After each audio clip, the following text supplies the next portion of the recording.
Parole du sage Ecclésiaste, héritier de David, souverain de Jérusalem.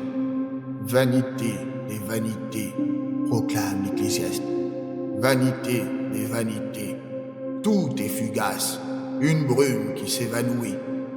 Quel profit tire l'homme de toute cette ardeur, de cette peine incessante sous le soleil? Une génération s'éclipse, une autre la remplace, et pourtant la terre demeure, éternelle et inchangée. Le soleil se lève, le soleil se couche, haletant d'un désir perpétuel pour l'horizon où il renaîtra.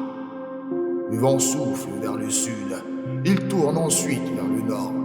Il se meut sans cesse et retourne à son point d'origine. Les rivières s'élancent vers la mer, et pourtant la mer n'est jamais remplie.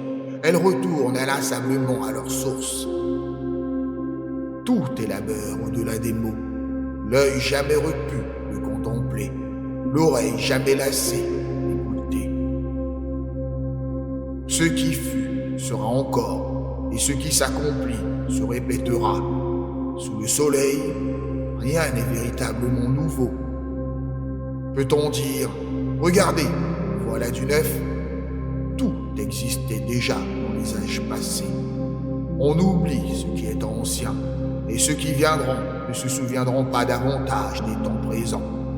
Moi, Ecclésiaste, souverain d'Israël à Jérusalem, j'ai livré mon esprit à la quête du savoir, à sonder les mystères de ce monde sous les cieux, un fardeau imposé par Yahweh aux enfants des hommes. J'ai contemplé tout ce qui se réalise sous le soleil, et voici, tout n'est que vanité et poursuite des vents. Ce qui est tordu ne peut être redressé, ce qui manque ne peut être comptabilisé. J'ai dit dans mon cœur, j'ai grandi en sagesse, surpassant tous ceux qui ont régné avant moi sur Jérusalem. Mon cœur s'est rempli de sagesse et de science.